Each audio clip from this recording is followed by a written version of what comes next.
That's it, man. Game over, man. It's game over. No tears, please. It's a waste of good suffering. Fairly well armed here.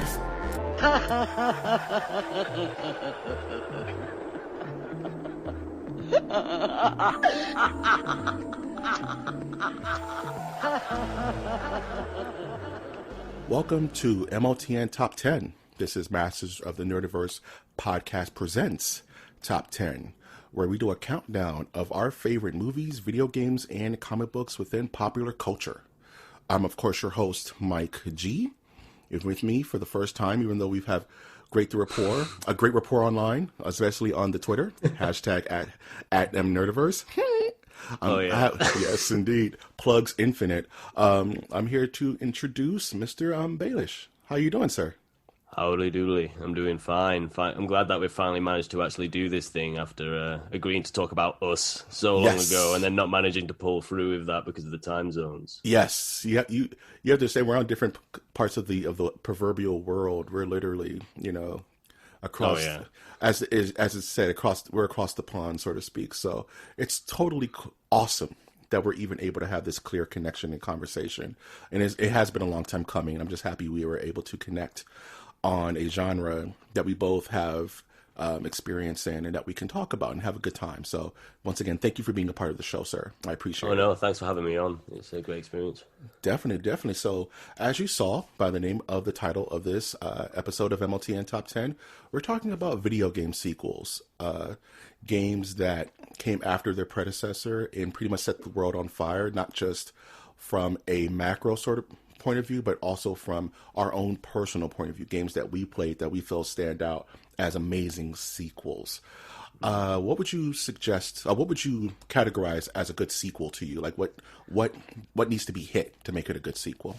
I think in order to make a good sequel, I think that there needs to be enough meat on the bone in the original game to even constitute having a sequel. Yep. Or at least leave it with no meat on the bone at all for you to be able to do whatever the hell you want. And then, it's a totally new game almost, but, it still has the same, let's say, mechanics or like game modes that bring you back to that game. Yes. So, for example, like story-driven games, they really need to have a good story or at least some sort of mechanic or like graphical difference or gameplay difference that would really want to make you play that game. Because there's a lot of sequels that seem very shallow, and that's where you start getting into the nitty gritty of how, should they have really made that sequel? Mm-hmm.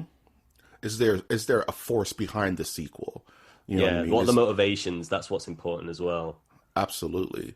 And you can feel the difference, can you, between like sports games have an infamous sequel-itis, where they'll just shell out year after year game, kind of the same content, same graphics, same everything, just a roster update that can literally be fixed in a patch. Where if you look at the differences between, let's say, Metroid Prime and Metroid Prime 2 Echoes, it's like, okay, they had a direction to go in that sequel. They wanted to add new features and add new adversaries and grow the narrative. Maybe it's a little unfair to compare like a story-driven video game to a sports game, but there could be innovations.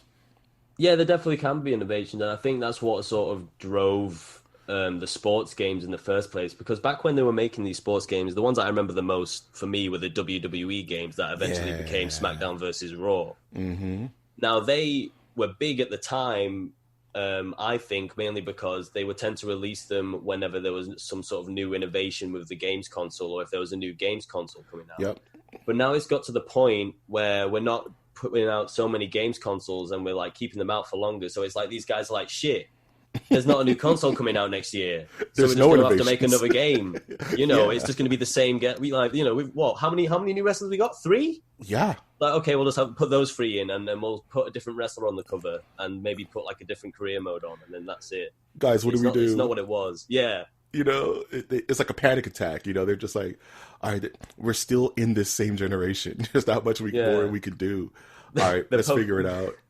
Poking them with a stick and being like, come on, make some more consoles. Make more consoles, please. That's why it was kind of weird. This transition years are always weird when it comes to video games. Like we just recently got out of a transition year in 2019 where you didn't see a lot of new innovations in gaming because we're so close to the cusp of next generation gaming, right? Yeah. So the news was slow. People were, people are holding their new innovations close to their chest. So this is a, awkward time because I'm sure we're going to see some insane sequels come out, be announced this year. I feel like this could be a big year for gaming and a big year for sequels, because I would not be surprised if God of War 2 technically came out, was announced for the PS5, or, you know what I'm saying? Like, Last of Us 2 we're waiting on, which is going to be a big sequel. I'm hyped for Last of Us 2, but I'm never going to be one of those people that insists on making it like game of the year before it even comes out. No, it's ridiculous. The hype mentality with the game. Don't get me wrong, it's an amazing game. One of my top 5 games, probably. Yeah. And I have no doubt that number 2 is going to be just as good, but you should still always approach it with the same level of, like, don't just jump straight into it and be like, it's the best game ever. Like, you can still love a game and it not be the best game in the world. Like, 100%. Undisputably. And that's a good thing. That's a good segue into our list, because a lot of my choices aren't perfect games. They're flawed, but in some way, I just love them. I love them growing up. You know what I mean? So let's roll into our top 10s. So what game would you say you have at your number 10? Right, I'm on number 10. I'll probably cycle through, because I've done these games basically as their own entity, almost, not to be compared to each other, but I'll also base them on like which ones I still play now, which ones I still wish I play now, and the ones that I don't really go back to anymore. So to start off, one that I don't play anymore, but definitely would like to go back to, is Far Cry 3. Ooh, did you play Far Cry 3? Yep. I played a lot of that. That was some good stuff. That made waves when it came out. I think people who didn't even like Far Cry got into Far Cry. Me being one of them, I didn't even play Far Cry until I saw, the hype generated around it. And when I played it, it was so fun. Yes, it was. When I bought that game the same day I bought like Just Cause 2. I happened to get them both at the same time. I don't know why I did that to myself, but but Just Cause 3. I mean, I'm sorry, not Just Cause. Far Cry 3 had such a good story to Definitely. it. And it made me feel like the kind of jump that Grand Theft Auto had between 2 and 3. Like just a sheer jump in quality, not just in gameplay wise, but in storytelling. And the villain of that story was so influential. Voss. Yeah. That dude did such a good job that he got like acting gigs in Hollywood. Like, and thousands of cosplayers dressing, hundreds of thousands. The Legion, right? And you know what the definition of insanity is, right? That was echoed for years. It's still being echoed. It was an amazing experience. And first person for me is always hit and miss, because it's real easy to kind of get the motion and the feeling of third person wrong, where if it's too fast, it'll just make you sick and you're like, I can't handle it. But if it's way too toned down, then you're feeling like you're in a walking simulator.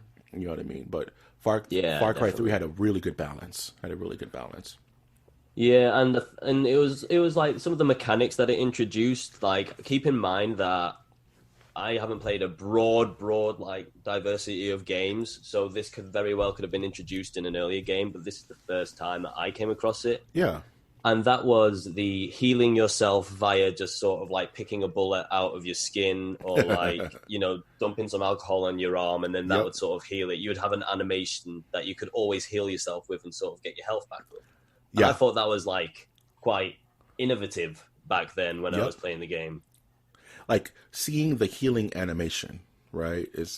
Reminds me of I think it was Left 4 Dead 2, where when you're healing, you literally see your character wrapping up pouring alcohol in their arm and wrapping it with bandages for it's a 2-second shot. But like you said, having that moment where you're pulling a bullet out of yourself or applying, it's a visceral feeling that just immerses you even more into the game. It's what you would usually lose your immersion with, because you'd have to go into your inventory and click health potion and then like ingest it.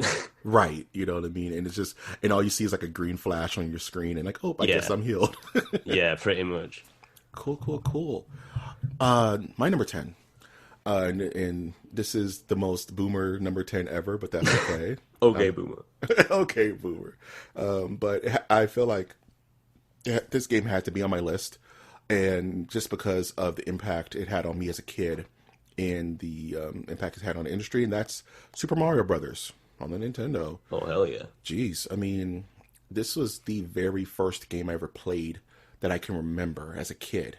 I remember my pops coming home with the classic double, the Duck Hunt, Super Mario Brothers, right? Super Nintendo, yeah. blow the cartridge, and he popped that in. I just remember like 0 years old me just constantly hitting the literally a fetus on the floor with like literally, a controller next to you, like the PT fetus. It just that's the exact image I had in my head when you were saying that. Exactly, just give that thing like a Nintendo controller. That's Mike G. And my parents are just staring, like, how does he know how to play? He's like absorbing the controller. Like... Yeah, I'm just shoving it into my throat, into a throat slide, like Videodrome or something. But exactly. Yeah, I mean, Super Mario Brothers, which is technically a sequel because the original was called like Mario Brothers, and it's that game that when Mario was trying to save the princess from Donkey Kong. Yeah. But the sequel just totally changed gaming forever. I mean. Gaming was kind of on the ends in regards to like the whole Atari blow up and ColecoVision. It just wasn't catching. But Super Mario Brothers in my home was the video game that the whole family played. Like mom, dad, myself, we just were all just tied into that game. The music, Luigi, who was best Mario character, don't at me. I will fight my boy Luigi. My boy Luigi, dude. Don't get me started. Luigi's the realest. But yeah, I'm going to play as number 2 because I thought Luigi was cool, and I didn't even know what the concept of Luigi. I just thought green was cooler than red for some reason, or the off color that he was at the time. Yeah, Super Mario Brothers is definitely one of those games that is just burnt into my brain. The music, the death chimes. The scary music. Those are your favorite, eh? The death chimes. The death chime. I would do a top 10 list just on death chimes. You know what I mean? Yeah. Like, there's just so That's many. That's actually achievable. The Sonic the Hedgehog, that boom. It's great stuff. But yeah, definitely want to do put Super Mario Brothers on this list because it's an amazing sequel, and pretty much was the adrenaline shot to video games to where we are now, about to hit PS5. Exactly. Yes, definitely. You cannot deny that it was, an influential game, regardless of whether or not, you like the game. It definitely shaped the gaming industry as a whole when that first started to get popular. 100%. And that was definitely the gateway drug for this nerd because I was done. I was just like, video games? ? And then I needed more. And then the parents had to appease. Then they had to sacrifice games consoles to you. They had to sacrifice as you grew into a larger mass. That's why as I grew in mass, dude. Yeah, it started filling up the room. They were like, "Uh-oh, we have to sacrifice games to this heathen god we have in the next room." Does he even play them? He just shoves them into that weird throat socket. It's like we don't know if he plays them. We just give them him and then we just close the door. And lights, and smoke come out the bottom of the door shaft. Okay. We don't know what's happening in there, but it's happening. What would you list as your number 9? Number 9. Let me just look back through my little list on my my notes. Nice. Scribbled down. Yeah. All right, I'll do a Pokemon Mystery Dungeon. Have you played Pokemon Mystery Dungeon? No, honestly, I know of it, but I've seen screenshots. I've seen people play it, but I've never had hands-on on it. Yeah, it's still very much. It's much more of a story-driven game. It was definitely an attempt from the Pokemon team to sort of start bringing out a new game series aside from just the general vanilla Pokemon game. Yeah, and it was like a story-based game. Where you woke up as a human. Well, I'm so stupid. You turn from a human into a Pokemon in this game, and you don't know why. So you're in the world of Pokemon. You can understand what Pokemon are saying, and you can speak to them. And then you eventually join a little team, and you rescue Pokemon from dungeons. It's a dungeon crawling game. Nice. Okay. But this game was released on the Nintendo DS right as it was at its peak, so everyone was into it. I was in primary school when it came out. Yep. Everybody had a DS. Mm-hmm. The way that it judged what Pokemon you were is you would answer 20 questions, personality questions. That's cool. And then it'll be like, oh, you have the docile nature, or you have the sassy nature, and then it'll choose the Pokemon for you. And I just thought that was really great. I always liked a game where you could put your personality into it, and that molded the story that you had, or that molded who you looked like or who you were in the game. that's neat. That is really neat. Like a Pokemon personality test. You know what I mean? It was essentially that. I would just do it anyway, just to see what Pokemon I get, and plus I would never be happy with the Pokemon I got. Yeah. You're like Magikarp. Yeah, I've got like multiple personalities by the end of this because I have to be Pikachu. Yeah, I can't be Chikorita. Okay, I don't want Chikoritas for girls. No, I can't do it. You just become split. You have like 15 different personalities in one Pokemon. Yeah, that's a Pokemon all by itself. Just make it. Just make it like Legion from X-Men and just have it have like 20 different Pokemon inside it, one Pokemon. But technically that would be a Ditto, wouldn't it? Yeah, Ditto. Okay. Yeah. I know a little bit about Pokemon. So you haven't really like dipped into Pokemon too much then? I had, and just to date myself, I had Red, I had Black, I had Stadium, I had Snap. I played so much Black. I recently got Shield, but I haven't booted it up yet because Borderlands 3 has my soul. So until I can wrench that back, I'm going to start Shield soon because Sopple's the best. I'm sorry. I'm making a lot of declarations on this podcast. Why do you pick Sobble? Why do you pick like Grookey? Is it Grookey, the guy with the stick? Yeah, Grookey. Grookey, sorry. Grass type for life.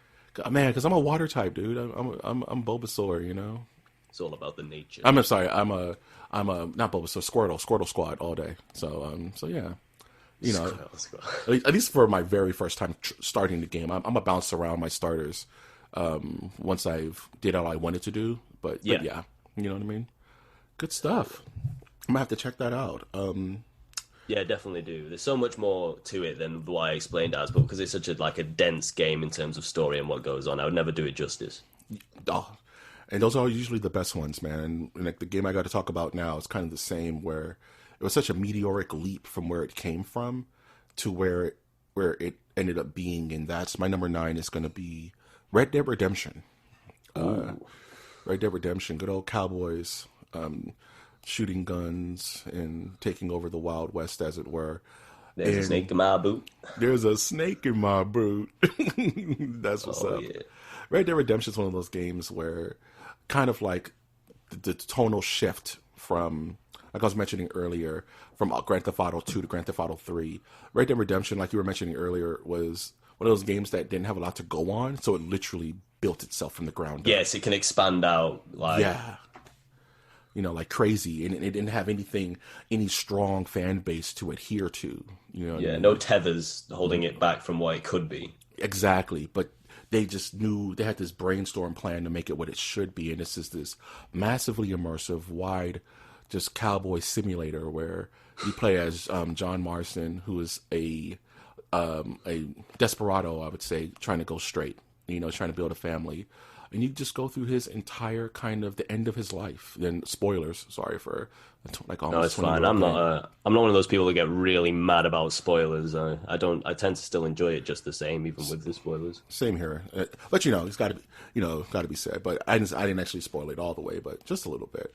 But yeah, there's just so much about that game that was interesting, and I'm a kind of a adventure nerd when it comes to like games. I like to. That's why I like the Fallout series so much. Fallout's the best. The Elder Scrolls series, because the world is your oyster in that game, and you can just go anywhere. You can do anything. You can get on a little side quest. You can go in the mountains. You can hunt cougars. You can stop a rival gang. It just never stops you from doing whatever you want, and it's complete freedom. Complete freedom. And the game was just fascinating. And then when it became the Undead series, where it had that add-on with the zombie series, that just took it over, because I'm a horror geek at heart. So being able to get the 4 horses of the apocalypse and hunt Bigfoot and all types of silly stuff, you know what I mean? And it was almost like it was an entirely new game. At first, when you first look at that, you think, oh, it's just a retexture of the original game, and they've just dropped a couple of zombies on it and called it a new DLC. Right. But they actually added so many quests and completely overhauled, what was actually there to be found in the game. It was actually quite impressive. Yeah, I was just like, this is just a new game, and this is so. And that took hours to clear 100%. and you got to be zombie version of John Marston because you played the game as Jack, his son, but you got to play like as the resurrected zombie version of John at the very end of the game. Oh, hell yeah. It's just so wicked, dude. Just being on, like, let's say, the war horse. And it's all on fire and kind of decayed, and you're this undead super zombie. Only reason I love it, as fuck. It's just the realist. There's a really bad horror movie called House 2, The Second Story, where you play, or where the movie's about this old zombie cowboy who goes finds his great grandson. I need to watch that. Yes. I love like really outlandish sounding horror movies. I'm gonna tell you, hunt that down. Not gonna spoil anything, but it has a pterodactyl. It has it has a caterpillar with a dog face. It's the best. A pterodactyl. There is a pterodactyl in the film. Don't just fight it, sir. You will not be disappointed. It's the awesomest. Anywho, yeah, Red Dead Redemption, amazing game. My number 9. What would be your number 8, good sir? My number 8. Eeny, meeny, miny. Well, this will be a good segue because you mentioned it before. We're going to mention Skyrim. Ooh. Skyrim, because... Yep. Well, I'm going to lead with this. It's such a good game in terms of like what it was when it first came out, like the story. Yep. And the gameplay for the time that it came out, because people still hold it to a certain height today, almost as if they're still comparing it as if it just came out. Yeah. Like people are still comparing it like it's still, people still haven't decided what the reviews are for it yet. And people will be like, oh, why is Skyrim like, it's such a bad game, it's so glitchy and buggy. And it's just like, the game came out 9 years ago. Bruh, help me. help yourself understand, like, this is a decade-old game that has many reversions and many cleanups. Like, they're comparing it 50-50 with, like, God of War 3. It's like, what are you doing? It's not even close. Yeah, Skyrim's okay, but it's not going to be as good as Cyberpunk. I'm like, wait, what? Yeah, exactly. It's like, they're always, every time I hear Skyrim get compared, they're comparing it to a game that's at least 5 years newer than it. And it's just like, for the time that it came out, it was incredible. Like, incredible. It was so glitchy as fuck. It was the worst game on day one, but I still played through it because it was that good that I wanted to play it. I was so invested in what was on the screen that I fought through the crashes. I kept playing it. It didn't matter. You're singing my language, because back to Bethesda, I had the same relationship with Fallout New Vegas, where I knew the game was going to crash. I knew for a fact it was going to crash every session. It's coming. You know it's coming. So you it's on the prepare. You know it's on the way. But like Skyrim, you just power through it because you're so immersed in this character that you've been fine-tuning and working on and building for like hours and hours. And don't forget the people that wanted this game and loved this sequel. Did you not see what the previous game looked like? Right. Like, did you not see? Oblivion is one of my favorite games of all time, but it looks like a piece of shit. Like, if but it's a hilarious real. Work of art at the same time. Dude, and that's what, like, Bethesda, man, I wish they'd get their act together, because Skyrim, I just remember going through Skyrim and interacting with my first dragon, like, in the wild, in that endurance trial, in me having to barely squeak by and live through a dragon. Hard. It was life altering. You're just like, you're breathing hard. You're like, I gotta go back to camp. I need to really reinvest how my character is built. Yeah, you come across your first frost troll and you get like smacked halfway across the map before you can even like retaliate, wondering what the hell just happened. Dude, there were these. What was it, like 10 or 12 dragon mask sorcerers. Oh yeah, I never managed to get them all. I never got them all. I missed one, and it was the one at the end of the game, and I didn't think to grab the mask, so I never could do the completion. You fucked it. Dude, like, you only get one chance. You get one shot, and I was so mad that I literally just divorced myself from the game. But that being said, I loved every second of it. Like, I didn't know. It's something that's just totally cleared my mind. And I was doing end game stuff, and I was like, and I looked into it, I was like, oh, you can collect all the masks to make a super mask. And I went through and like, okay, what mask am I missing? you and then you're already beyond the quest. Yep, you idiot. And I just was like, I would just have to restart the whole game. I was like, I'm not doing that. Would you like try different fighting styles? Because I played every different fighting style just because I was starting to get sick of it, but I still wanted to enjoy it. So I was just like, let's invent this fighting style. Let's invent a heavy armor but with a bow, and then light armor but with a great sword, and all this. I would do horror movie themed styles. It's super dumb. Sick. I would do like a Jason Voorhees style where it's just like a one-handed like sword, but then I would put like the dragon mask on him, and I would have a crazy stealth. So I would just wait and just kind of sneak around and do horror movie themed. Because I played it so many times, I was just making stuff up. All right, this is going to be the alien version where my character is like spits some kind of weird like pseudo acid at people. You just get an Argonian and put all the bars all the way up to the top, so his face looks like it's a melted potato. It's like a melted greasy potato, dude. I just go around. Like, I call him Alien. This is my xenomorph. I call him Ripley. And people be coming by like, you have too much time on your hands. Like, no, I just love this game. This is all I want to play right now. So I'm just like, Skyrim. Don't judge me at all, man. Skyrim is. I'm happy you put it on your list because it didn't make my list, sadly. But yeah, that's a good one. A super good one. My number 8 is a game I've only beaten like once or twice, but it stuck with me so hard that it's just one of those games that kind of molded how I viewed what a video game could, what kind of story a video game could tell, and that was Silent Hill 2. Silent Hill 2, the soundtrack alone. I'm very big into video game music. I love atmosphere and me too, and music, and even the lyric music, because it's very rare you get lyric music in video games. It's more common nowadays, but lyric music, when that kind of pops up in a video game, it just ties you to that moment. It tethers you to that moment. Like I have a Spotify a playlist where it's just nothing but lyric video game music. And it's like about 40 or 50 songs. And of course I have so much Silent Hill on there. It's insane. But yeah, Silent Hill 2 and just the exploration of that character's torment, and that all of his torment's kind of self-inflicted, was just way too deep for little Mike short pants with the propeller hat. You know what I mean? Like, it was just way too much. That's a game I had to play like when I was a kid. I played it again in university, and I played it again as an adult, like a full. And I had a different response. Yeah, you came back to it at different times. Yeah, and every time I just saw it in a new light and a new understanding and appreciation of how the gameplay was. It's not like I was mentioning earlier, it's not a perfect game. It's super flawed. Well, it came out on PS1, didn't it? Or you can't really judge too much because it's such a literally early just game. A gray block. Yeah, it was a gray block with like a kind of shaded block that's moving forward, and then there's faint blocks in the distance. And you essentially had like an old Motorola phone computer inside it, pretty much. It has a razor.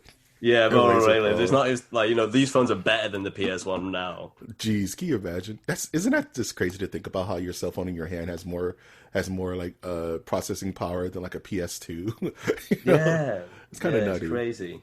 But yeah, like Silent Hill, just the iconic creatures, Pyramid Head.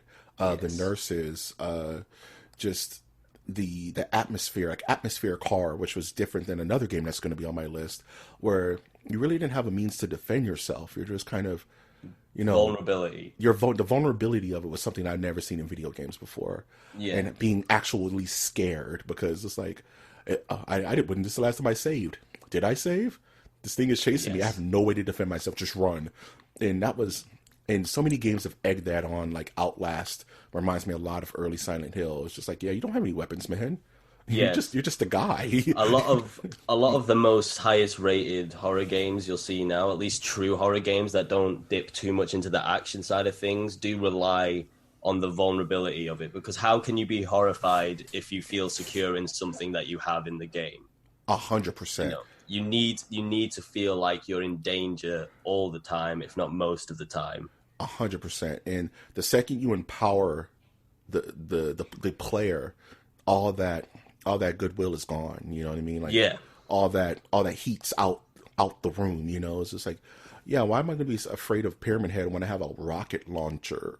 Yeah, like, it goes from Dawn of the Dead to Shaun of the Dead. If you give him, fast. if you give him, high-powered weapons or whatever, or something that makes it easy, it's just straight from a horror to a horror comedy. Yeah, and then it just totally diffuses what you're trying to do. You keep the player, like you said, in a sense of anxiety and tension, so that when these things do happen, you're garnering the right response, which is kind of panic. You're like, what do I do? All right, can I get out this way? You start, and if you happen to die, you just think about it more, and you become more skilled at it, and you become more immersed in it. So, Silent Hill 2 is definitely one of those games that was really important to kind of like my video game and just my overall horror aesthetic. Because even in horror movies, this wasn't really touched on in this direction. So yeah, that's why I made my list. Absolutely. Yeah, that's good. That was a good one. Very influential game. In fact, I'll say my next one. What number is this one? We're going to be on 7 right now. Number 7? Yeah. I'm not necessarily saying, like I said before, this isn't necessarily in front or behind any of the others, but because of what you just said there, this one is quite linked to that same thing. Mm-hmm. So I'm going to talk about Dead Space 2. Now, Dead Space is probably one of my favorite IPs of all time because it's just the way... You look at it and you think, oh, it's just so like stereotypical video game armor and stuff like that, and like the way that there's zombies flailing around that. But the way the story's made just makes everything just make sense. Mm-hmm. Normally you're like, why is this dude going into this dangerous place? Why is he so vulnerable? Why wouldn't he have guns with him? Like, that sort of stuff that takes you out of the immersion. This guy was an engineer with just a little engineer gun for cutting shit. The reason he's wearing armor is because he's safe from when he's working on metalwork and all that sort of stuff. His stasis module that he uses for the slowing down the creatures, he would use to slow down machinery, which is also part of the game as well, to get through the ship. And it's just such an amazing game in terms of tension and horror, like you said, with the music, the constantly climbing and climbing violin soundtrack that keeps going as you're walking through, the alleyways. You'll see stuff like rolling across the floor, shadows. Yes, the lights will turn out. And can I just say, I love small details in games, and the way that the lasers work as they move around the room, and you see the mist going through the lasers. Showing sort of like the dust that is unsettled in the room, and then like how they hit the wall. It's just, they didn't have to do that. Like those little details they didn't have to do, but they did it. Like the sound in the Dead Space series. We're not counting 3 because we don't talk about 3. Yeah, let's not talk about 3 and Isaac's second girlfriend. Jeez Louise. The music of those games is damn near perfect. It builds tension through rhythmic insecurity. There's this, I remember one room where you just hear this knocking, and there's nothing going on in the room, and it's just shadows playing with you in this sound, and it makes you so uncomfortable that you just what is it? I have to solve a puzzle in here. I don't want to be in here because something's gonna happen. Oh yeah, and there's like you said, let's not talk about 3 because I think 2, the way that Dark Souls went through the sequels, I think it was a very big slant going... Well, no, I think it was like a triangle shape. Mm-hmm. With like Dark Souls 1, it was pure horror. Yep. There was a little less action, a bit more atmospheric, and Isaac didn't talk. So that was like, we're quite up here at like a 10. Yep. And then, we get to Dark Souls and Dead Space 2, and they add a bit more action to it, which is good because then that gives a bit more like, arcadiness almost to the game. Like you can go through and like kill stuff, but they still keep that sense of horror. Yep. And the story in it is very good, mind you. It's amazing. Like the way they tie in like how the second story goes and how Isaac's descent into madness and, how they linked that to the cliffhanger from the first one. Mm-hmm. I love that. And then they just sort of, when they got to 3, they were so more focused on action and story and about, Isaac's relationship troubles and shit. Yeah. That, it didn't feel as scary anymore. It was almost like, oh, it's a shoot 'em up. You just blast things to pieces and carry on going. Yeah, and a lot of these games want to try to capture the alien to aliens transfer, right? Yeah. Alien is just pure gothic horror, right? It's just... You're in a haunted house with a giant alien that's going to eat you. All terror, no weapons, right? Dead Space. Dead Space 2 is more aliens, like you were saying. It's more high octane. It's more kind of shooting gallery. And it adds more in-depth story. It's trying to tell you more about the character. Because in Dead Space 1, we didn't really know a lot about anything about him. It's all sort of insinuated, and you sort of are left to sort of put the pieces together. Yep. But then, like, when you get into 2, it's like it all makes sense, and you've got like a progressing story as well. And the beauty about it is that they never beat your head over with it. You know what I mean? It's all very subtle. You know, yes, like how they explain, like even the UI being on the character's body is such an innovative technique that I had never seen before. You know, his life bar is up his spine, so when you take damage, you see that bar drip a little bit down. Yeah. And it makes sense to how his suit is created. And everything you need is clean on the character, so there's no immersion breaking life bars at the top of the screen or bullet counters. The bullet counters are there, but it's built into the game. I was like, they just, like you said, the small little details.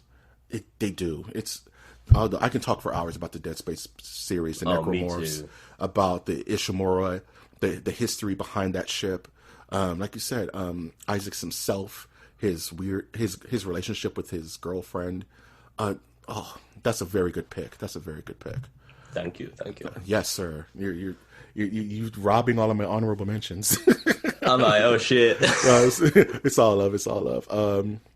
My number 7 is, I'm just gonna flat out say it, Xbox era Halo 2.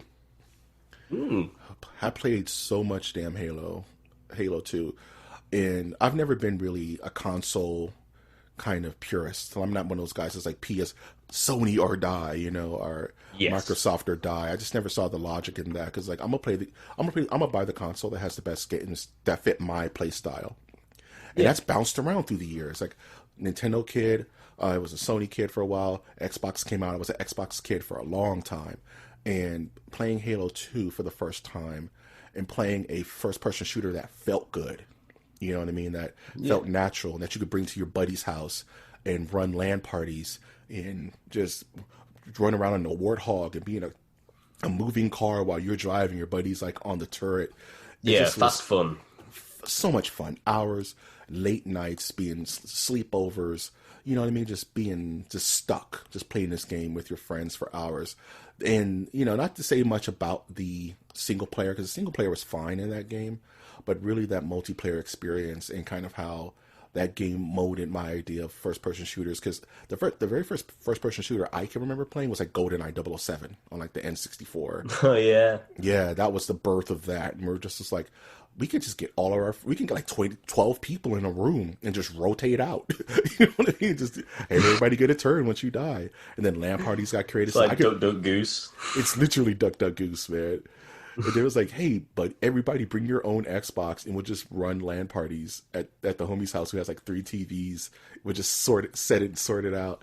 And we would literally be there from like 12 p.m. to 12 a.m. like every day, just running Halo sets and using the laser sword, you know, that glass. Yeah, like the sword. infection game mode. Yeah, dude, there's so many crazy capture the flag, bro. Like, that's one of the only real like multiplayer games outside of fighting games that I really just attached to. And Master Chief was the coolest thing since sliced bread at the time.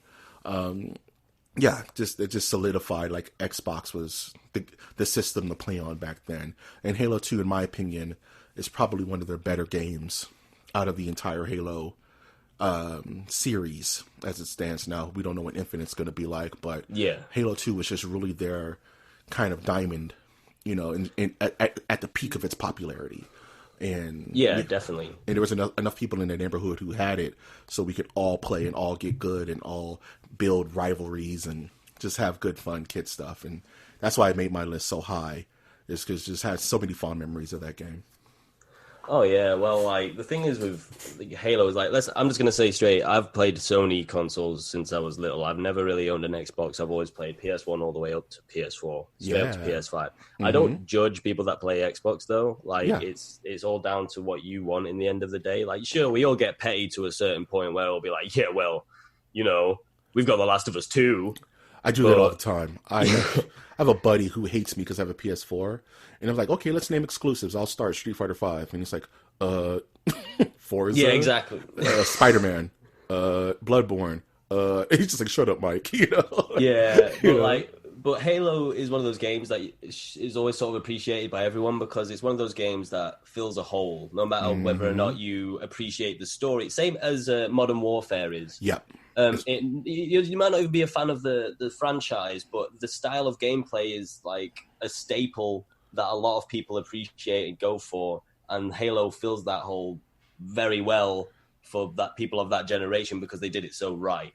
Absolutely. And good pull with like Modern Warfare. Like I played a lot of Modern Warfare 2, and I've never been like a big Call of Duty, like I don't play war games. Don't really play them at all. But every generation there comes one game that really catches my eye, like Blops, COD Blops, Black Ops. COD Blops. COD Blops, dude. That's the next one. Yeah. Oh, geez. Yeah. That's one game I was like, I'm not really a war game dude, but I could probably play that if it's like $20 on Amazon or something, you know? Yeah, it's got a sense of addictiveness to it in its own way.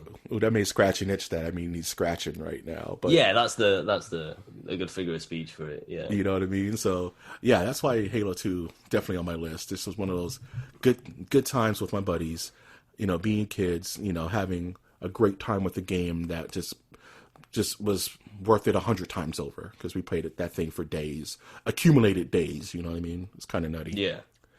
What would you say is your number 6?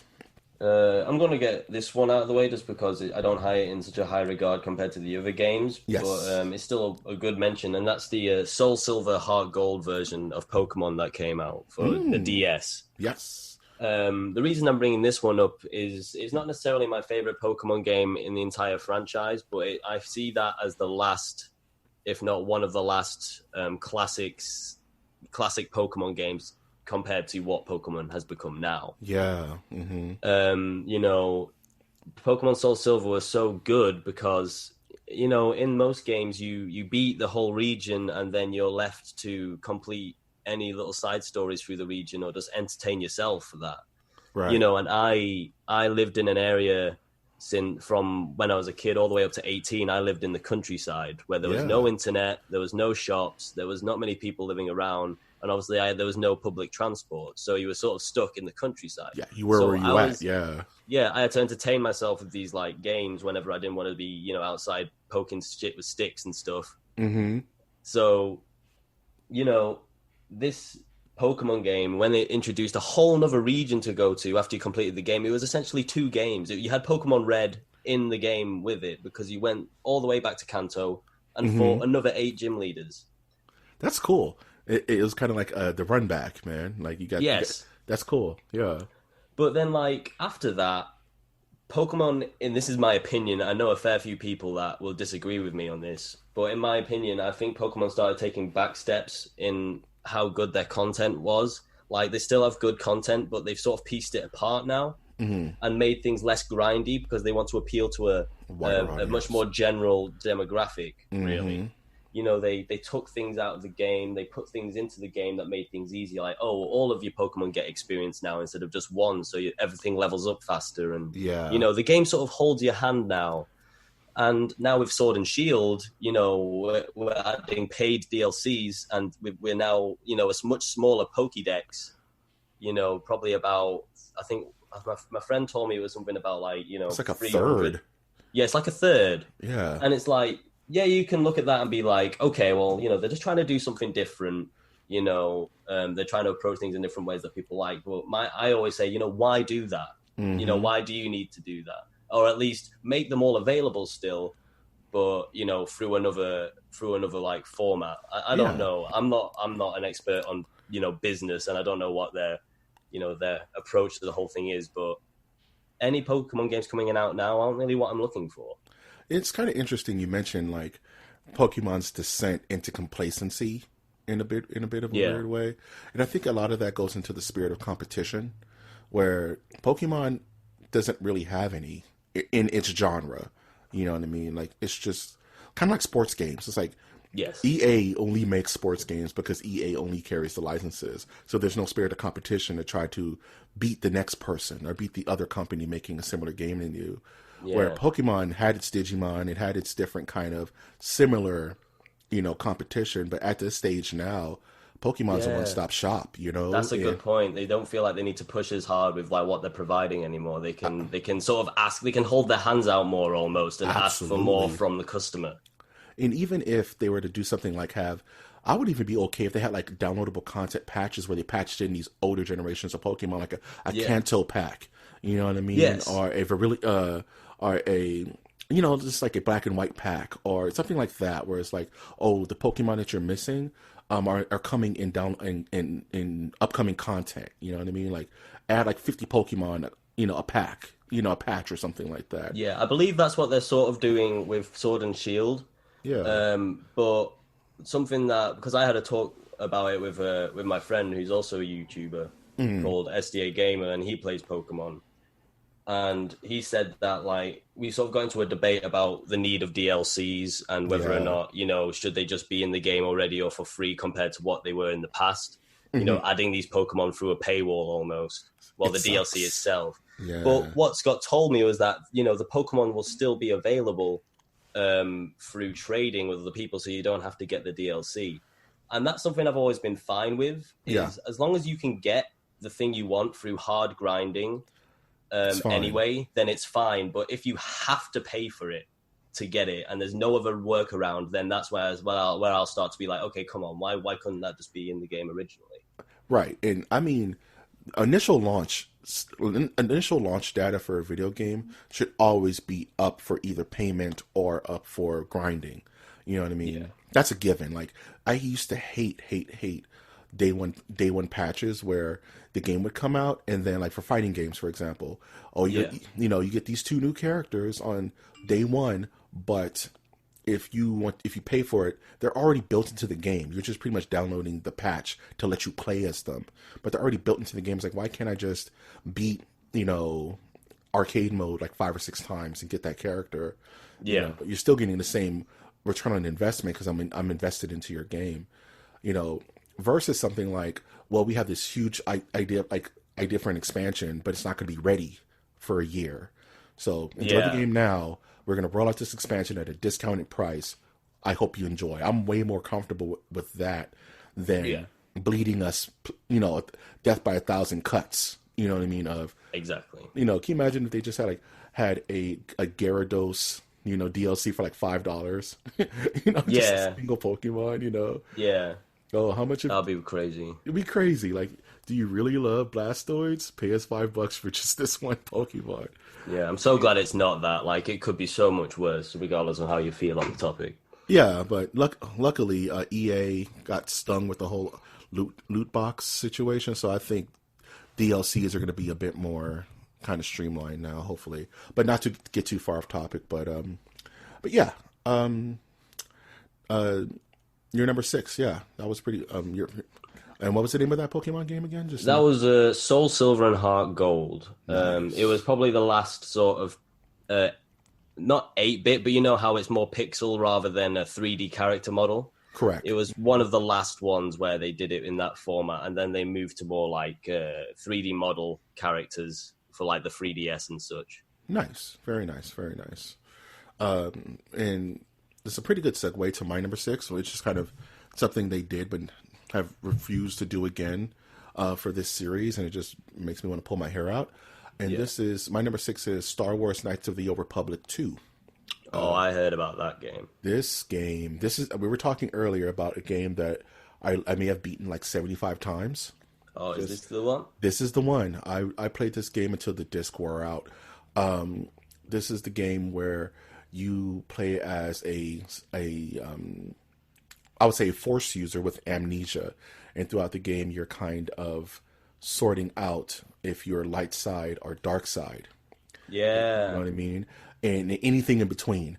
So the replayability for a game like this is insane because there's about 5 different variations of Jedi, 5 variations of Sith, and if you want to just go straight blasters like Scoundrel, like Han Solo style, you could do that and totally ignore force powers, you know what I mean? Or lean totally into them. And this is one of the first games where you kind of pick up companions as you go along, and there's ways you could not pick them up if you miss them. and the companions can go light or dark, and they change the way they have their conversations. Yeah. It was just this Rubik's Cube of an RPG. And my little Wasn't brain... it similar to Mass Effect in the style of communication? Absolutely. Like you would have multiple dialogue options, and then that would sort of mold how things would go for you throughout the game, right? Absolutely. You would have like Jedi super good answers, Sith super negative kind of cheeky answers, and you would have then you have like gray area like I don't care answers. And the worst thing and the greatest thing about that game is apathy is death. So if you just play the game completely gray line, you'll get like worst ending versus just being a complete scumbag and getting the Sith ending, or being goody two shoes and getting the Jedi ending. It's like, come on, pick a side. Pick a side, so neutral. Man. Stop being so neutral, man. What are you doing? And that game has there's like a halfway point of the game where if you're just too neutral, you'll prematurely beat the game and get a bad ending, and you'll miss like a third of the content. It's nuts. Like, you're too boring. Sorry, you're too boring. The game's over. Sorry, man. You're just too vanilla. I need you to pick strawberry or chocolate. You chose neither. We're cutting you loose, man. And I remember I tried doing that, and I was like, wait, what? This game's too radical for you. I'm sorry. This game was just too radical, and I was like, why did they do that? It was like, this is before like the internet was super crazy, where you could just pull things up. These are the days where it took 15 minutes to download a Dragon Ball image off America Online. You know like telephone dial-up. Like, Mom, get off the phone. See the bar like come down. You see, your picture's gonna come out all pixelated. Yeah. So this is one of those games, man. I beat so many times. Got every lightsaber color. Got all the chase outfits and did all the storylines. Picked every single race from black, white, Asian. Like, it didn't matter. I picked all the different little pick a persons, and I gave them all crazy names and wrote backstories for them. I can relate to that, dude. I wrote like little I did fan art for them. It was bad. You wrote your own little stories in your head about the character.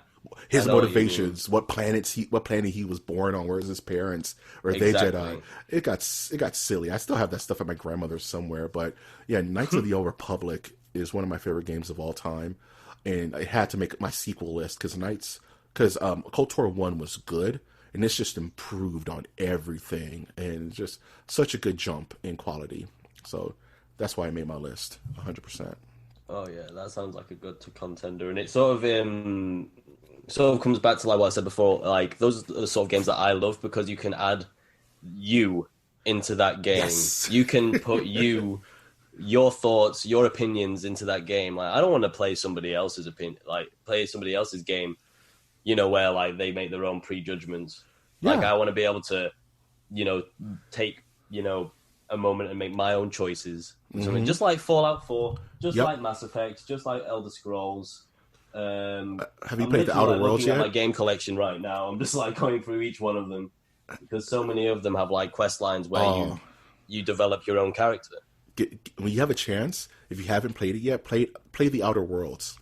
Oh yeah, I've been seeing that on PS4. It looks very Fallout-esque. It's gonna blow your mind. It was my game of the year. It's great, amazing. If you like that kind of stuff, like your choice, you build you, and your choices kind of influence the game. And there's like 3 or 4 different endings to that game. You're gonna love it. So I definitely recommend that. That's good. I will. I'll definitely try that out. Ooh, we're in top 5 territory. Oh no, this is where it starts to get a little tight. All right. What's your number 5? Next one. Yeah. Let me just see which ones I've still got in here. Right. Okay, so we covered Dead Space. So, one of my last ones is we'll do Jurassic World Evolution because you weren't really into your simulator games as well, park building simulator games. Yeah, I'm very curious to see kind of your experience with this game. Absolutely. Right, well, let's go back about 15, 16 years where Jurassic Park Operation Genesis came out. I remember that game. You remember that game? Yep.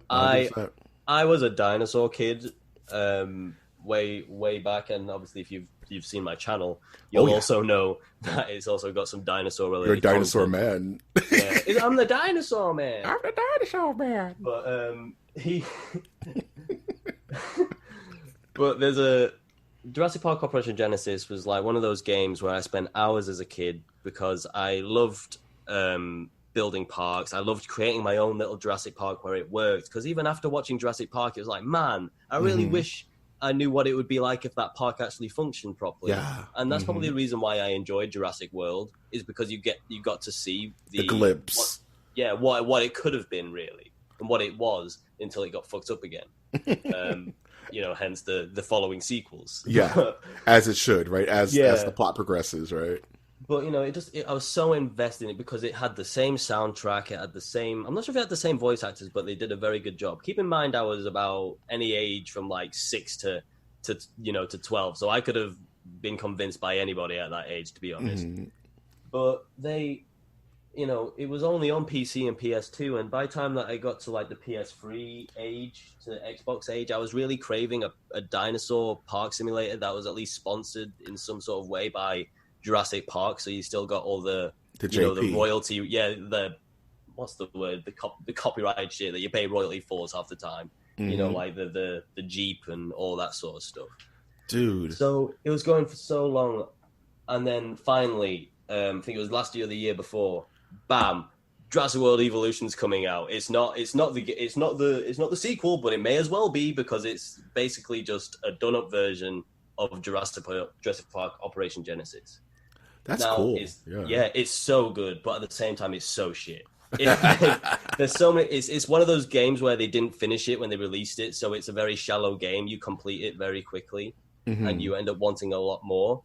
But simply by the fact that it filled such a deep hole that I'd been waiting for so long, it was just so nostalgic playing that game and being able to just do what I used to do as a kid for so many hours, just building these parks. And there's something about park simulators that are very therapeutic as well. Yeah. It seems like the type of game that you can put on like a podcast, put on some music, and That's exactly what I do. Work it out. And just work it out, man. Yes. There's a person up the street from my grandmother's house in California that literally retrofitted his Wrangler to be just the Jurassic Park Jeep. Oh, it looks so cool. It's so cool. We would walk as kids. We would just walk by their house and just stare, just so hard. Like, could we just? If we would get in trouble if we just jumped into their Jeep, wouldn't we? Like, yeah. Can I touch it?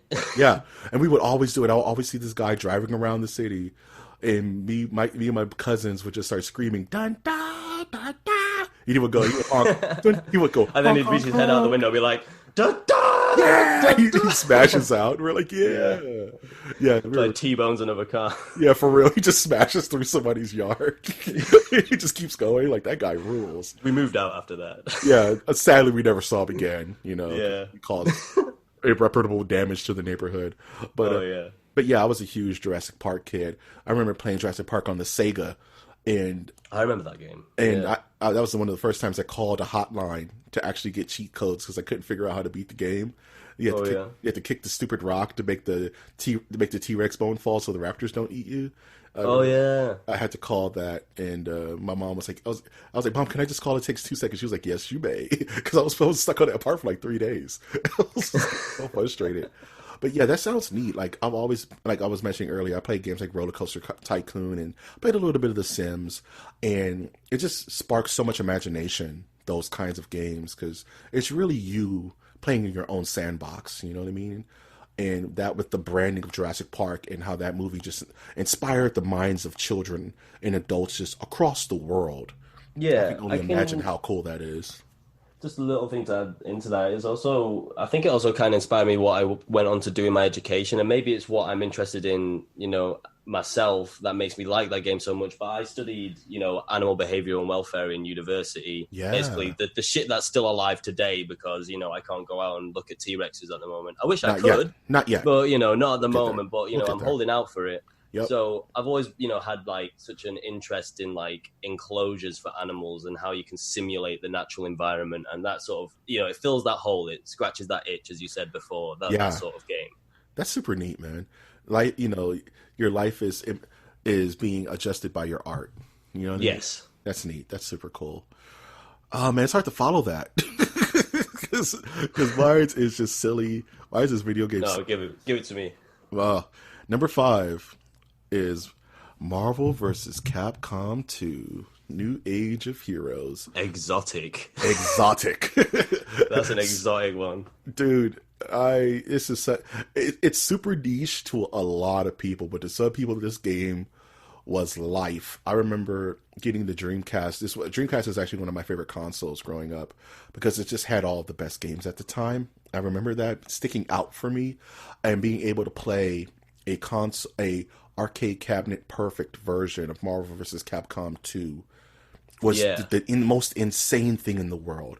It ran perfectly because usually arcade ports to video games before that time were buggy and they didn't really work. They were quite choppy, weren't they? They were choppy and they just didn't. It didn't look the same, man. And I remember Marvel vs. Capcom 2 just being absolutely perfect to the point where I would invite friends over, and anybody I didn't know, I'd be like, "Hey, put a quarter up, man. You're already playing the arcade. Put a quarter up, man."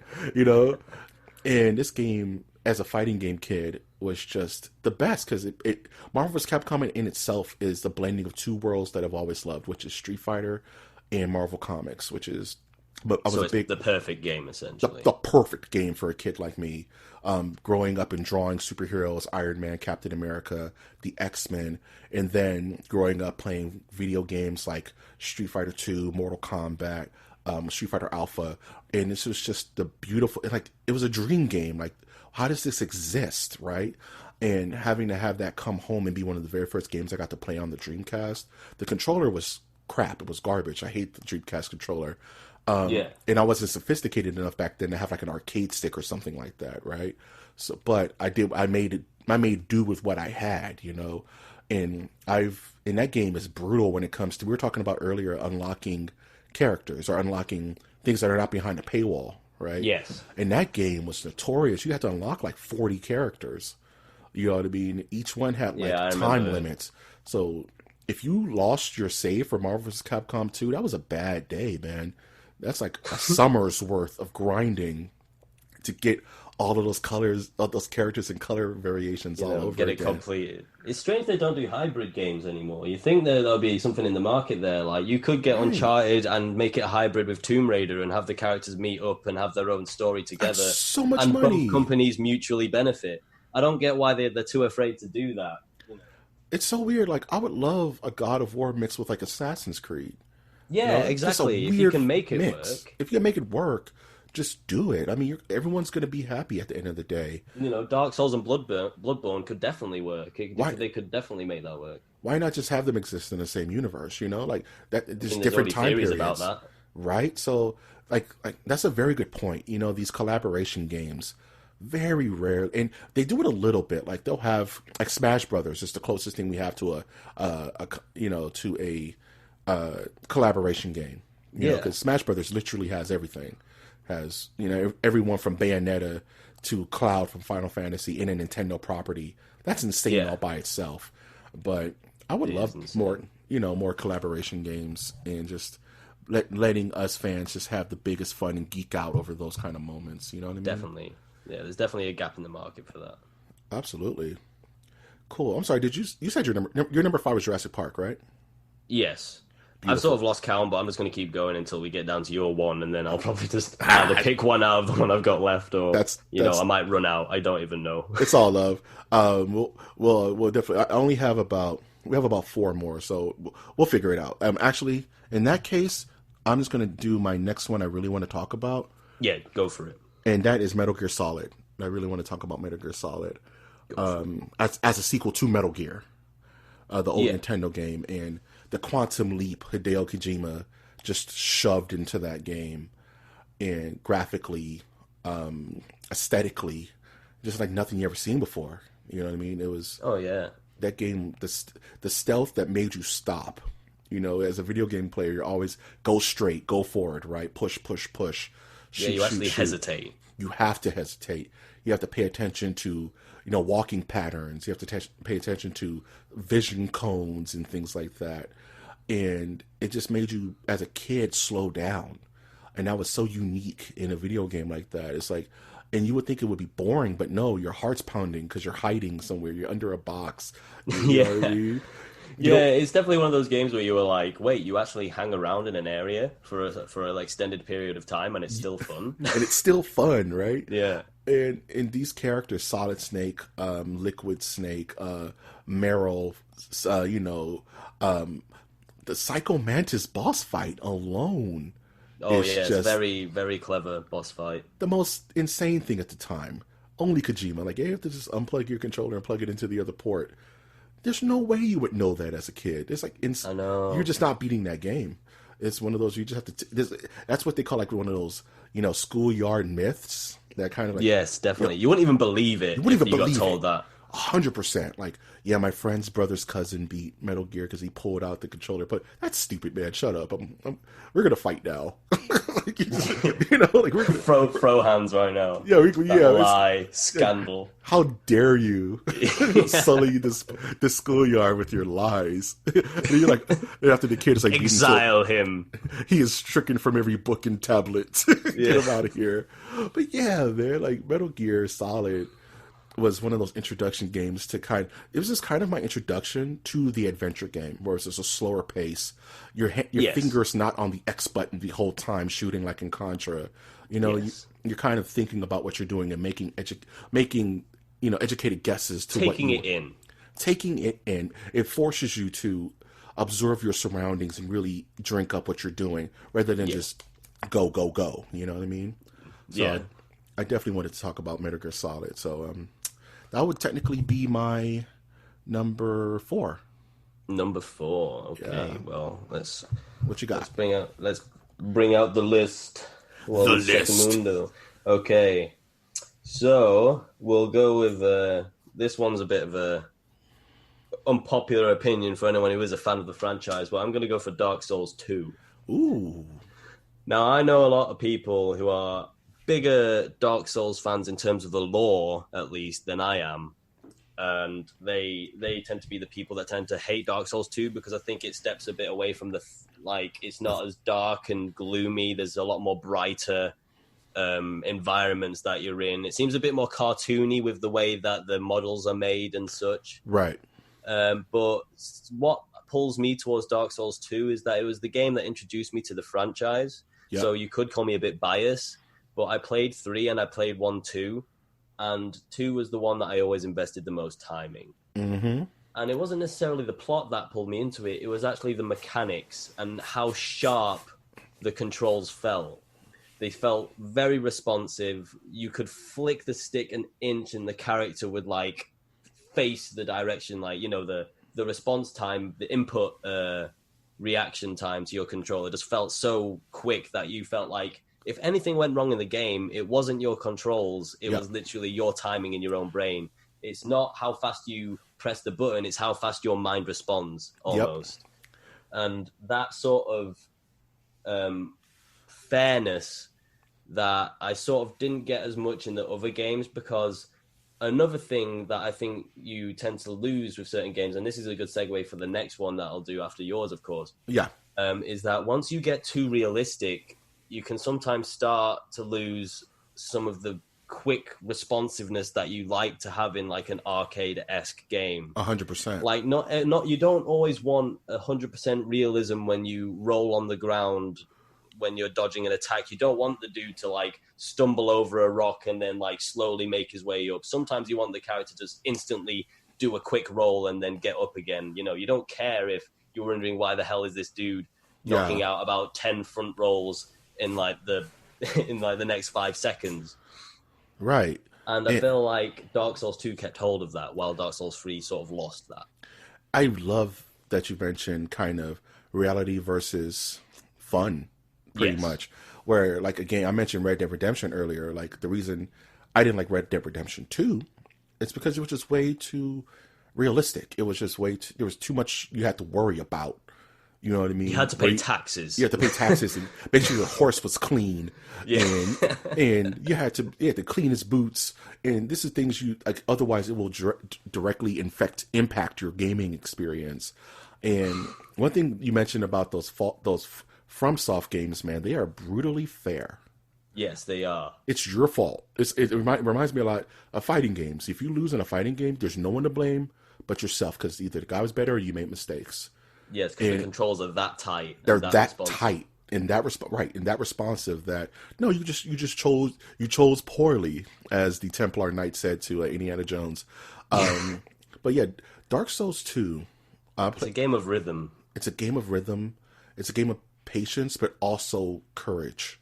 You have to have a little. You have to have a little bit of courage to play FromSoft games, just because you may make a decision that will either seal the deal or seal your fate. It's going to seal the deal one way or another. You're going to die. That's a given. That's part of the game. Yes, definitely. You know, you will die. And Dark Souls 2 does get a bad rap from my kind of outside of the bubble. You know, because I'm not a huge FromSoft head. Yeah. You know, but that is the kind of that is the dark horse of the group. And a lot of people call it the redhead. Yeah, the redhead. The redheaded stepchild, right? Yes. And I don't think that's fair, because I think FromSoft has yet to make a bad game, in my opinion. They just make solid content across the board. Even Demon's Souls, as the kind of progenitor of all of these games, it's still a decent game to play. It's hard as crap, but if you put in the work, it's going to be fun. And I think Dark Souls 2, though it may not, like you said, be so tied into the lore of the other games, it still has good weapon selection. It has good responsiveness, good boss fights. It had good mechanics as well that they got rid of in Dark Souls 3 that I very much wanted to still have in Dark Souls 3. So, you know, there's stuff that was so specific to Dark Souls 2 that keeps me on that game, because I like the way that they made the setup for that game. Absolutely. And, you know, it always sucks when they pull things out of the game that you wish kind of were still there, especially in sequels. Like, so, you know, so it's like, man, I wish Ryu still had his donkey kick. Oh well. Yeah, maybe the next one. You had power stancing in Dark Souls 2. You could, if you wanted to like dual wield 2 ultra great swords and fling them around like an ape, then you could. All right, you could. It was like an anime in Dark Souls 2. But then you get into Dark Souls 3 and it's like, oh, sorry, you can't dual wield like combo attack giant ultra swords anymore. You've got to operate them as 2 separate weapons, and you can never use them at the same time. It's just like, why are you killing my fun? Yeah, I want to be able to look like a lunatic in this game. Yeah, it's like wielding 2 great swords doesn't make sense. It's like, we don't want it to make sense. We want it to be fun. Yeah, you know? If I want to windmill 2 great swords, then I want to. Man. Let me be me. You know, I don't balance. You know, balance it and figure it out. You know, yeah, just do it. That's not my job. That's your job. I gave you the money. I gave you the money, dude. I gave you the currency, man. Do it. Stop making me feel bad. Number 3. Number 3. And yeah, Sonic the Hedgehog 2. Ooh. I can't say I got into Sonic at all, but I can appreciate why you chose one for the list, because like Mario, it was another very influential game. Sonic was dumb, because Sonic was back when it was literally the console wars. It was a Nintendo or Sega. And you had one, and your parents couldn't afford both, so you had one or the other. And there was a time where I didn't have a Super Nintendo, but I had a Genesis, and my cousins had the Super Nintendo. So one of the first games that really came with it was Sonic and Sonic 2. And I remember being so attached to Sonic 2 because I like the sidekick characters. I'm not really big on like the hero character. So I always used to love playing as Tails. Miles per hour. I was 0 years old when I found out that Miles Prowler, his name is Miles per hour. It kind of that made my nose bleed when I was like, wait, what? but yeah, Sonic was one of those games, Sonic 2 rather, was just the music on top of the gameplay, on top of the stage and the colorful atmospheres, and learning the secrets of the emeralds and unlocking Supersonic. And it's just many layers to Sonic 2. Supersonic. It's like literally like a couple of letters off Super Saiyan. You know how, and I didn't even get that when that first happened. Dragon Ball hadn't really hit the US at that time, so it was completely over our heads until we were older. We're like, oh, okay, that makes sense. He looks legit. He's just a Super Saiyan. It makes sense. You know, we were like young adults, and at the time we were just like, okay, you unlock and you just become this super crazy version of Sonic that can fly, and it's just in God mode, and it was hard as hell. You had to get your older brothers. Fucking Japanese bastards. Why are these? How do they know how to addict to me so easily? And I just remembered like the casino level was just one of those levels that's just burned in my brain. The second stage where you're just running through the factory power plant stage, I believe is what it's called. And yeah. The music, and it's jazzy and high pitched, and the music just sound great. Maybe because my nostalgia glasses are a little foggy, but the music was just amazing, and the fluidity of Sonic, like the locomotion on how they made Sonic was perfect. You got to feel you felt the build in his speed, and you got to feel the weight in his speed when he was really going and just zipping through like those travel tunnels and stuff. You just felt invincible until you realize there's a spiked setup at the end of that. And if you don't know to stop, you're just going to run right into it and lose all of your coins. Dr. Robotnik, I refuse to call him Eggman. Boss battles were always inventive, and and of course Metal Sonic. It was like the rival. That was like, I think that was the first time you got to see Metal Sonic. Or is that? Yeah, I think so. Maybe in Sonic 3D. I may be wrong, but yeah, just my memories of Sonic 2 and playing as Tails and having family come over and making them be Sonic, and I want to be Tails because I don't have to lose lives. I could just come back and keep playing over and over. Was just childhood gold, man. Yeah, Sonic 2 is the best. It's probably my favorite Sega game in general. Like the brand, like Virtual Fighter, all that stuff. Nah, it's just Sonic 2. It's one of my favorite games. But you're not going to mention Sonic 06. Only if I get paid money. Only if there's I think you can make a whole podcast talking about why Sonic 06 shouldn't have been made. I'm sure there are more braver souls on the YouTube who have whole channels and have 45 minute like introspectives on just the Sonic makeout scene, so the Sonic makeout, I completely forgot about that. Yeah, that happens. Sonic makes out with a human, and that was greenlit and animated, and there's probably like production stills of that shit just floating around. Why? It's such a funny game. I can't believe they released that. Sega. They have robots like telling them what to make, like Warner Brothers now. They just the computer says we should make a Sonic rugby game. Print it. The computer Sonic and Mario at the Olympic Games. Yeah, because that's gonna make $1 billion, right? Ugh. I mean, it was like hype for like a week. Yes. And then nobody really gave a shit after that. And then someone just shot it into like a trash bin, and that was it. Kobe'd it into the bin. Kobe. Yeah, the last good Sonic game was Sonic Mania, and that wasn't even made by Sega. Isn't that nuts? That's such a kick in the teeth. I love it. It's the best. Breed competition. That's what I'm all about. What would be your number two? If you had a number two. So my number two. Right, this one's gonna be a bit of a different comparison as well. I'm doing Uncharted 3. Ooh. Now, this was originally Uncharted 2, but Uncharted 3 is pretty much not that much different. The only thing that I appreciated more in Uncharted 2 was the plot, really. They're both essentially the same game. The mechanics and the combat stays very similar. But I'm picking Uncharted 3 over Uncharted 4. Because while Uncharted 4, it suffers from that same thing like I mentioned before, realism kills some of the fluidity that you can get in a game when you get really good at it and you start to enjoy it. Right. So, for example, in Uncharted 3, I'm going to talk about a bit about mechanics now, is you can blind fire, right, from behind cover.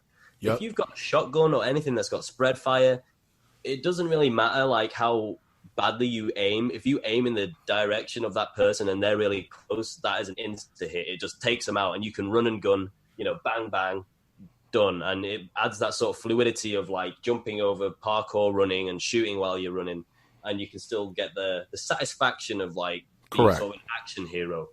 But in Uncharted 4, the sort of realism that they put into it, you can't really get the sort of quick kills and sort of like snappy reactions and shots that you could get, because either they've added the more health to the enemy, the spread fire on the gun is more realistic now, or the damage is reduced, or you've actually got to aim a bit more now to get the shots in. Well, that's not to say that it's a bad sequel to that sequel. It's just it's just you sort of still want a bit of arcadiness to a game. Absolutely, you want it to be.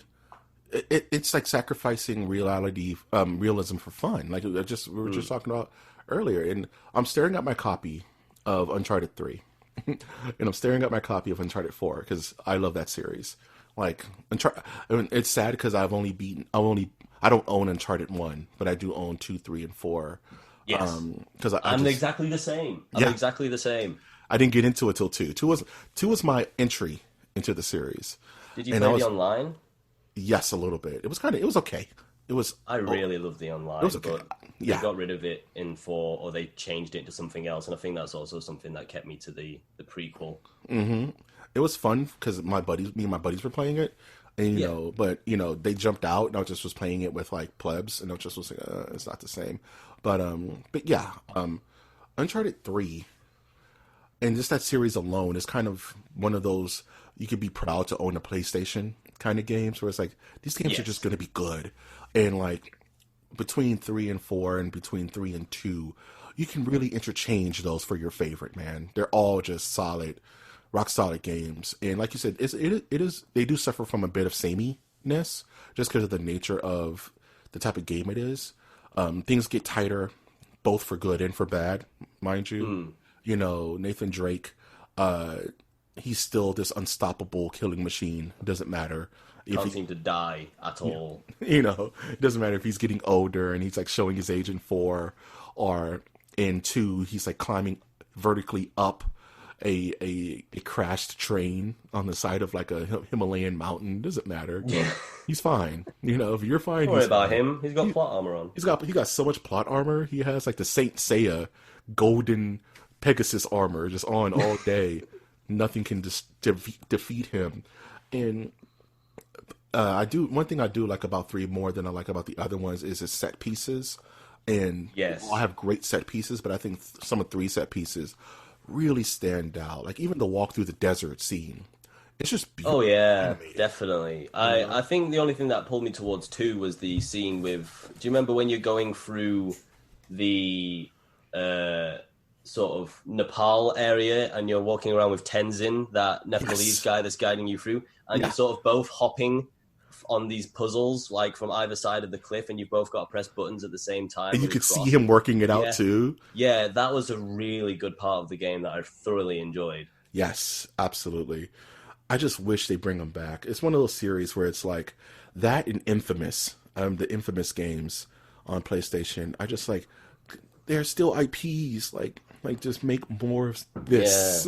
And like, hearing they're ending it, I'm just like, oh, that sucks because it's such. They kind of wrote it off with 4, which is a shame. But I hope have you played the full story of 4? I played the full story of 4. I didn't play the side story. I didn't play the addition. I'd like them to maybe do something with Nathan Drake's daughter. That would be and awesome. Maybe make her be like to push her forward to the age of like 18 or 25, and then have her own adventures. I think that'll be really good. Have her own adventures. Have her own kind of side group. Have Sully and Nathan, and just have them be like part of the story, but not be integral. Yeah. Have her just do her own thing. That's money. If PS5 is announced and they just announced like Uncharted 5 and it's just her grown up. Drakette. I would just be like, Futurama gif meme. Here's my money, dude. Because that's one of those series. It's like Nathan Drake with like a chiseled jawbones, but he's got like a ponytail and like some lipstick on it. It's the story of Drakette. It's just Nathan Drake, but he has ponytail hair. They just took his model and just like put like Ellen or Ellie's name, like whoever she's called. They just morphed her into like one character. He's literally just wears a t-shirt that says Ellie on it. Yeah. That's the indicator, dude. Looks like Dee Dee from like from Dexter's Laboratory. Yeah, it's like the fake Powerpuff Girls, where it's those criminals. That is exactly it. That is exactly the fake Powerpuff Girls. He looks like that. Yeah, just like that. He still has real buff muscles and shooting guns. Yeah, and his daughter's like, "Can I play?" No, you go sit down. Yeah. I'm you for the day. It just make it real watch. She's just waiting. She's like Sonic the Hedgehog waiting. You watch me, daughter, and you pretend that you're me. And you're me, and you're only going to be in cutscenes because this is my game. She's like, oh. She's like, I'm waiting for you to die, Dad. He's like, it's not going to happen. Yeah. What armor? He just goes, ching, ching. He taps on it. But yeah, definitely Uncharted series in a whole is just, if you haven't played any of them, I definitely recommend getting like the Nathan Drake collection. I've just got it for free. There you go. Get that and play them because you will not be disappointed. Number 2, huh? Down to the last few now. Yeah, number 2. Is a 2. These are all 2s, all sequels. And that's Resident Evil 2 is my number 2. And at first I wanted equal representation in regards to the type of games I want to put on this list. A little bit of fighting, a little bit of action, a little bit of RPG, a little bit of horror. And I was fighting in my head between Resident Evil and Silent Hill 2. Yeah. Because, they're both kind of the same game, but at the same time... Very similar in tone. And approach to horror.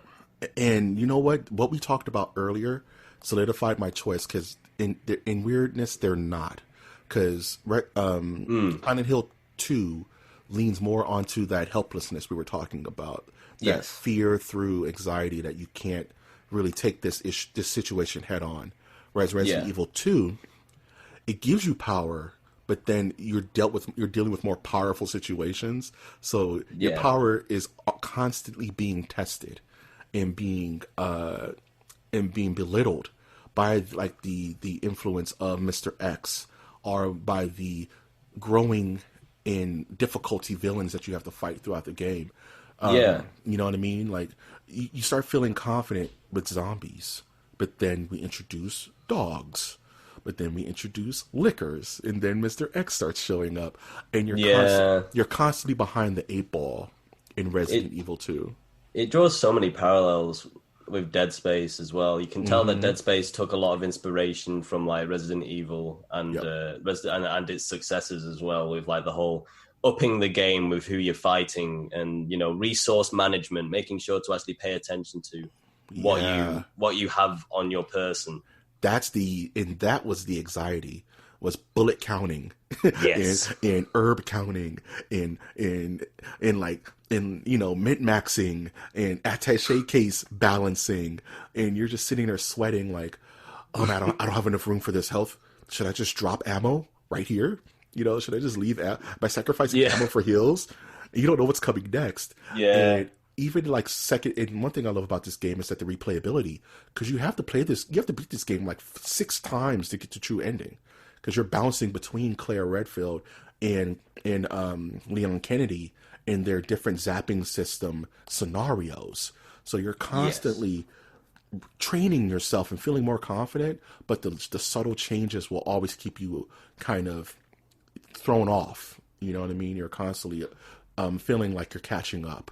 And this is one of those hard games that I was just drawing my own version of tyrants and drawing lickers. And I always knew the games I liked, I drew, because I was a very artistic kid.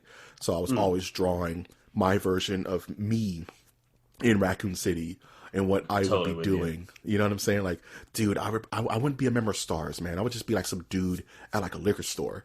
And it all jumps off, and I just happen to see a zombie cop, and I take his piece, and that's how I start. You know what I mean? And I'm like, definitely. And I will be coming through like, do I make it? No, I probably die. But how do I die though, dude? I get like a G virus, like worms split out of my chest. Yeah, like you talking yourself down like almost like ruins your own fantasy. Like you will sort of ruin your own fantasies by being realistic. Yeah, like, being realistic. I would like, die. No, I was super not make it, man. And then my mom has to walk over and see me drawing a picture of myself with like a chest bursting coming out. She's like, yeah. Baby, you okay? I'm like, yeah, Mom. I died in Resident Evil. She's like, okay. Again. Check it out. I'm like showing her the picture. It's like, yeah, we're gonna go to therapy. We're gonna get you checked. No, just kidding. But yeah, Resident Evil 2 was definitely a very influential game for me at the time, just because of the replayability.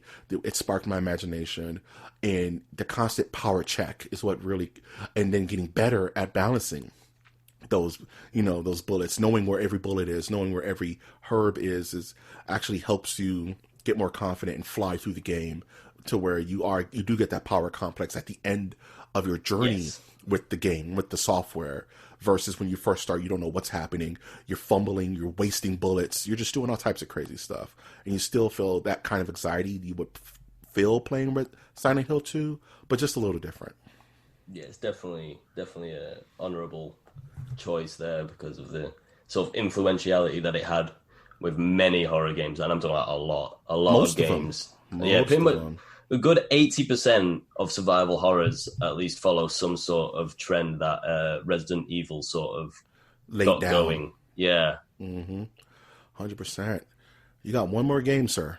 What's that game? I've got one more game, and this one's a bit more of a nostalgic one. Back in the PS2 days, a lot of people hype this one up a lot when they try to reminisce of PlayStation 2 games. Yep. And that is The Lord of the Rings, The Two Towers. Those games were crazy, man. And or Return of the King. I didn't play Fellowship of the Ring because apparently it didn't really follow the actual canon story too much. Because The Two Towers sort of starts at the beginning of The Lord of the Rings, and then it sort of plays through Fellowship of the Ring, all of Two Towers, and then when you get to Return of the King, obviously that's when you have that movie.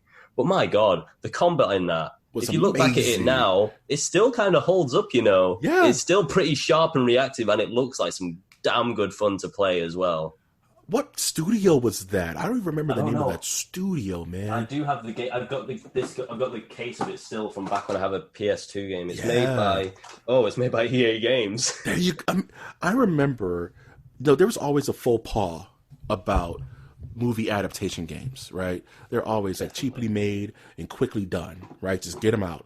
But it was a really big deal when those games came out because they were doing things that have never been done before, like the stage layouts, like you said, the combat.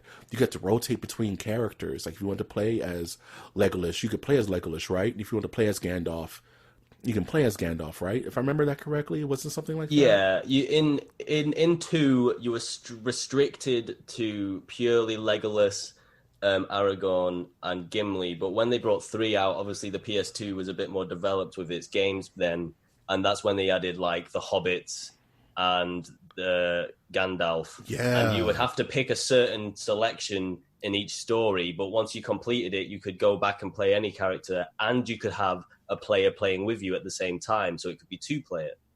That's cool, man. I remember those games very fondly because it was a big deal. I remember when those games were coming out, they had a low roar to them, where it's like, okay, they're adaptation games, but around the schoolyard it was like, no, those games are legit, man. Like, you didn't expect it. You looked at it and you're like, oh, it doesn't look that good, and then you play it and you're like, oh shit, this is actually like probably one of the best movie games I've ever seen. Yeah, I had buddies that were like, I played God of War and I played this and I just want to keep playing this. I'm like, well, really? They're like, yeah, these games are low key very good. And I think I played a little bit of Two Towers, and you were like at the Battle of Helm's Deep.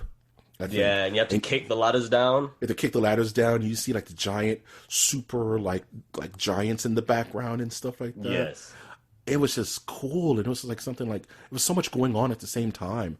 And you were just like, man, I picked my Legolas, and I was just like trying to surf down the backs of giants. It's like crazy stuff. Those were the big battle scenes back then. Like now you've got computers capable of like rendering huge battles with like loads of AI characters running around. But back then the PS2 couldn't really process much of that, so you'd only have like 9 or 10 people on the screen at a time, sort of thing. But the way they handled it was like really good, because they would have it look like there's loads running in the background, and then waves would sort of run off from like this big mound of people and start running onto the map where you were and you were fighting. So it always looked like you were in the middle of a battlefield in the midst of it, and there's people dying around you, and you're doing these like combos specific to specific kinds of enemies that look really flashy. Oh, it was the tits. Man, I remember like watching behind like makings of this game, and how tight they were with like Peter Jackson, and how close they were with the cast. And like the people who made this game, EA, really took it seriously. Like, no, we want this to be as movie accurate as possible. And you're like, wow. This is when EA was actually a bit more respectable. This is when they were Anakin Skywalker before they turned into Darth Vader, sadly. Yeah, they were at this stage where they were talking about sand and how they didn't like it. They were at that sort of arc. Yeah, they were just sitting in a field with Peter Jackson. He was just like, yeah, you have the full rights to the movie. He's like, I hate sand. They're like, okay. Yeah, and they were like, okay, this is our time to go. Yeah, this is our time to go. Just call us if you need anything. Yeah. EA was still like, trying to figure it out. But yeah, I definitely am happy you have this game on this list because it is really a forgotten gem. That whole series was really comparable to anything that was out at the time. It was damn near better than most things, and I'm happy you brought that up. Yeah.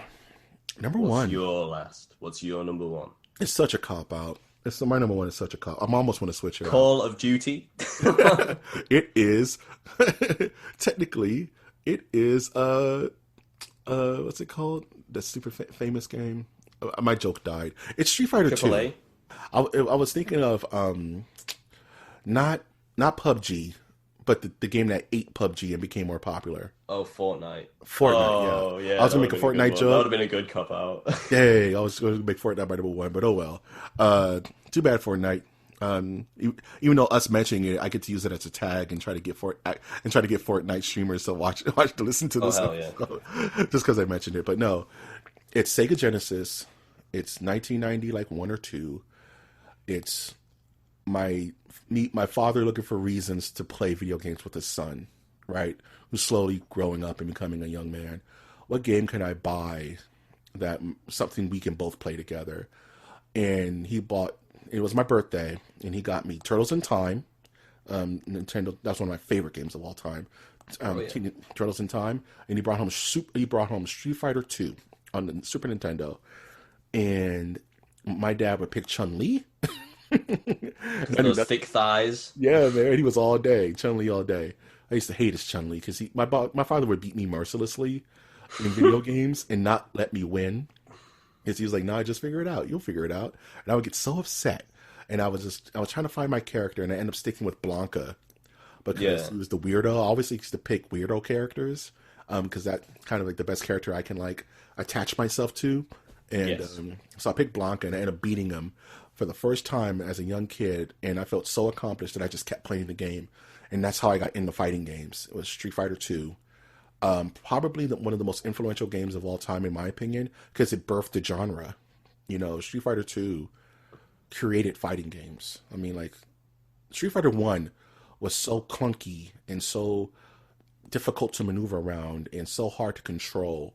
But when Street Fighter 2 came out, everything was enhanced. They added fighters, the World Warriors. They added the 4 Heavenly Kings, which is Balrog, Vega, Sagat, and M. Bison. Sounds like Dark Souls bosses. Dude, that's what we call it, the 4 Heavenly Kings, man. That's sick. You had to get through them to beat the game, and Bison was the last boss, and you weren't beating Bison, dog. And you had these characters that just ran the gamut from Dhalsim, African American representation in video games was one of the earliest I remember seeing. No, that can definitely be appreciated. Balrog, that's super cool. Strong female characters. Chun-Li is one of my all-time favorite characters in fighting in any game, because to me she was like the princess of video games. She was one of the first female characters. Strong, independent woman. Strong, independent, who can lightning kick you through a mountain. You know what I'm saying? Put your head like a watermelon in between the legs. Just, and then she goes, and then you're in heaven. You're like, how'd you get there? It's like, oh, not a bad way. Yeah, could have been worse. Exactly, could have been worse.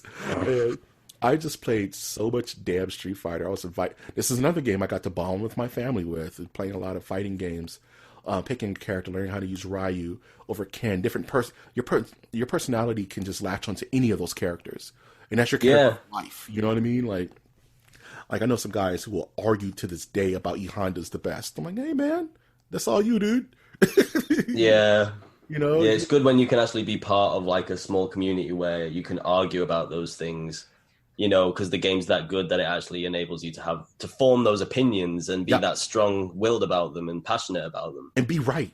Like I can't knock anyone who's a Guile main, like that's the character you attach to as a kid.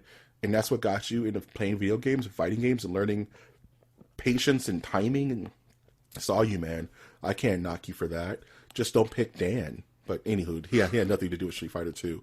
But yeah, that's my number one game because it birthed a genre. It was one of the first games that I really had to interact with my family and friends with. And it sparked a love of competition, a love of repetition, of learning, and really sticking with a game at a very young age. Street Fighter 2 all day. It's the best. I think that's our list. I think we have completed the list, yeah. I think we've gone through them all. We did it. Now just confetti flying. Someone dragged out a bear with a hat on.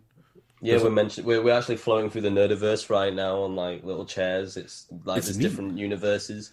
It's neat. You know, we're going past the Anakin Skywalker universe at the moment. Yeah, man. We're entering in the weird dungeon.